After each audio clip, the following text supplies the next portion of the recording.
and welcome to English class with Nivedita. Today's topic of discussion is Fire and Ice. This was written by poet Robert Frost.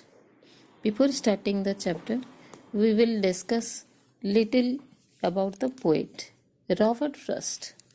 He was a famous American poet.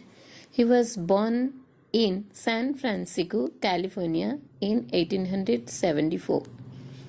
His work was first published in England before it was published in America. It will be strange to know that Frost spent 20 years by writing his verses on stone walls and brown earth, blue butterflies, and tall and slim trees without winning any recognition in America. When he sent some of his writings to the Atlantic Monthly, they were returned these notes. They returned his verses with a note. And what was written in that note? We regret that the Atlantic has no place for your vigorous verse. He had not stopped writing after that. He continued his writing.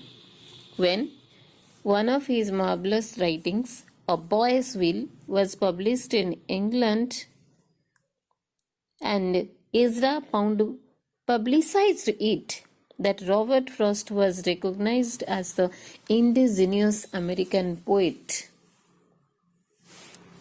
He was awarded with so many prizes, like 4 Pulitzer Prizes and the Congressional Gold Medal, and was named as the Poet Laureate of Vermont.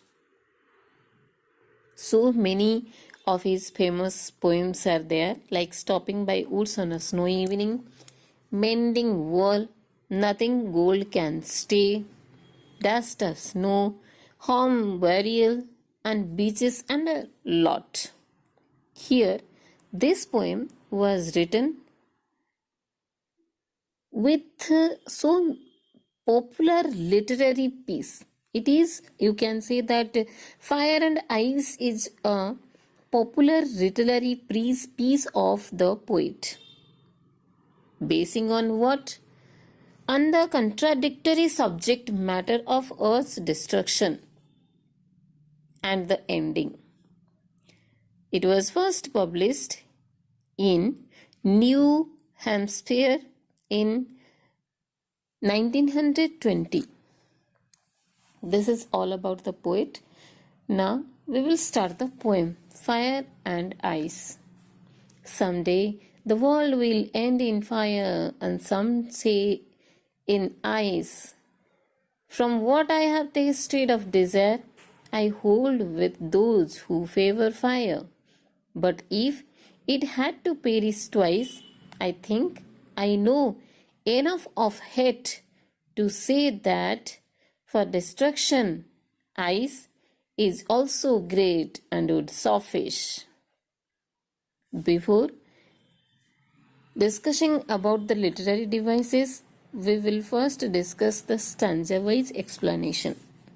First stanza represents that the world will face an end. The poet here provides the possibility causes of end of the world. 2 great reasons he had given here, and he contrasts both of the reasons contrast to each other. Some people are in favor of fire and some are in favor of ice. But who are in favor of fire? They believe that it is the desire and the passion which will lead to the humanity and the world to an end.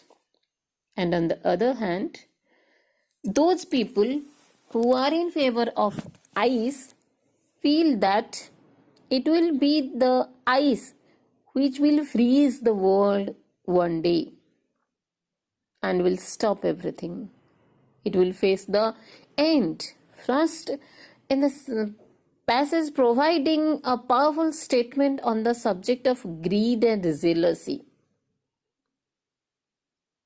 He is saying here that the hatred and the passion the desire, excess desire, will lead the world towards the end, to the terminal point. This is all about the first stanza. Now we will go to the second stanza. In the second stanza, the poet is very much severe about the destruction.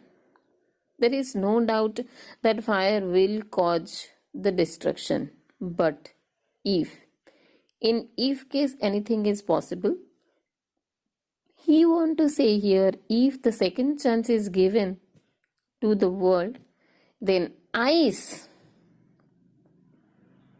will destroy the world fully. He is taking ice as the symbol of hatred, which will lead the humanity to the end.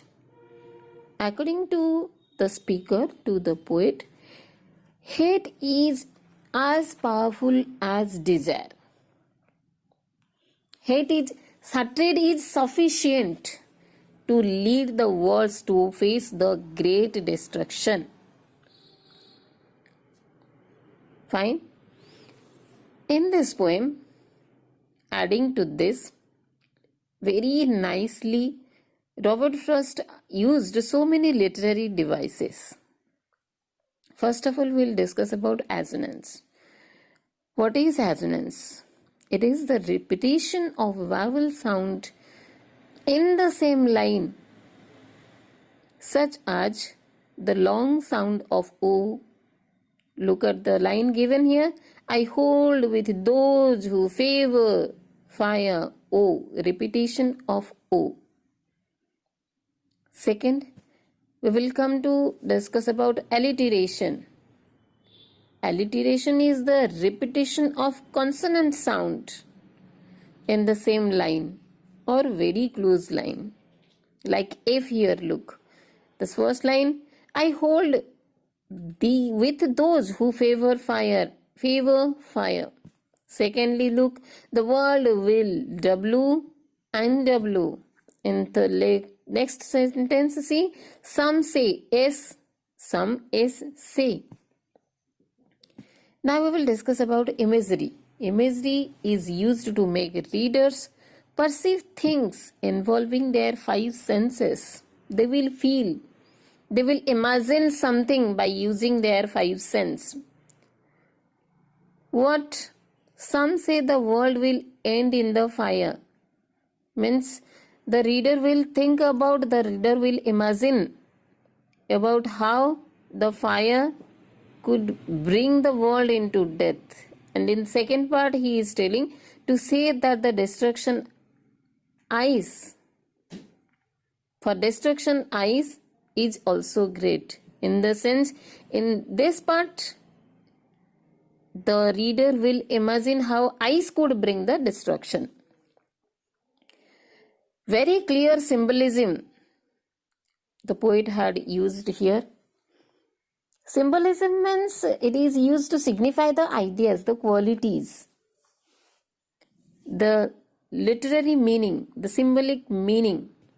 Fire here symbolizes the desires and ice, hatred. Fire here symbolizes the desire, that excess desire character, quality that is present within human being. And ice, the hatredness that is present within every human being. There is no real love and affection to each other within every human being.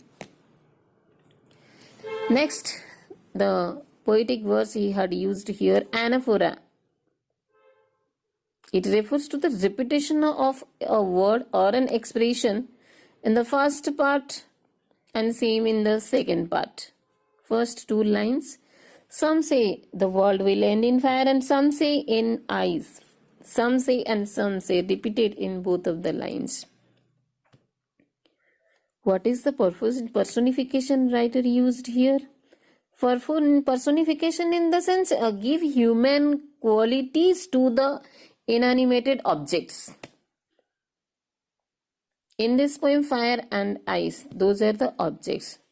but they are having the capability of making the destruction. They are capable of destruction. So this personifies the human quality, human character within him. Poet here given them a mind which is capable of most probably destroying everything.